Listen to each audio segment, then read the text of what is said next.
বিচারকদের শৃঙ্খলা বিধির রিভিউ আবেদনের আদেশ স্থগিত। নিম্ন আদালতের বিচারকদের শৃঙ্খলা বিধি গ্রহণ করে সাবেক ভারপ্রাপ্ত প্রধান বিচারপতি আব্দুল ওয়াহাব মিয়ার আদেশ স্থগিত করেছেন আপিল বিভাগ। একই সঙ্গে আগের আদেশের বিরুদ্ধে আপিলের অনুমতি দেয়া হয়েছে। আজ সকালে প্রধান বিচারপতি ডক্টর সৈয়দ রেফাত আহমেদের নেতৃত্বাধীন 6 বিচারপতির আপিল বেঞ্চ এই আদেশ দেন। ফলে সংবিধানের 116 অনুচ্ছেদ নিয়ে হাইকোর্টে যে রিট শুনানি চলছে তা নিষ্পত্তি করতে আর কোনো বাধা থাকবে না। আদালতে আবেদনের পক্ষে শুনানি করেন আইনজীবী মোহাম্মদ শিশির মনির।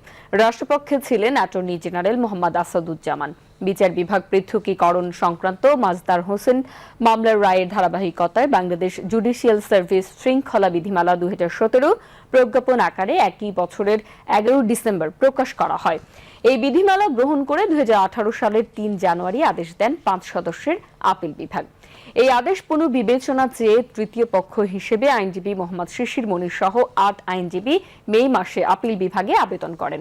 আবেদনটি গত 21 মে আপিল বিভাগের চেম্বার আদালতে ওঠে। সেদিন আবেদনটি আপিল বিভাগে শুনানির জন্য নির্ধারণ করেন আদালত।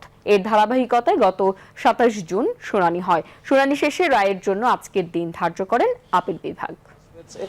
আদেশে এখনকার ফুল মাননীয় আপিল বিভাগ প্রধান বিচারপতির নেতৃত্বে 3রা জানুয়ারি 2018 তারিখে যে আদেশটি গ্রহণ করেছিলেন জনাব বিচারপতি ওয়াহাব মিয়ার নেতৃত্বে, সেই আদেশটিকে স্থগিত করে দিয়েছেন।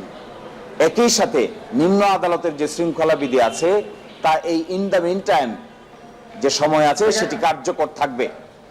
এবং একইভাবে আমাদের হাইকোর্ট বিভাগে যে রিট পিটিশনটি শুনানি হচ্ছে সংবিধানের 116 অনুচ্ছেদ নিয়ে, এই শুনানি যথাযথভাবে চলবে।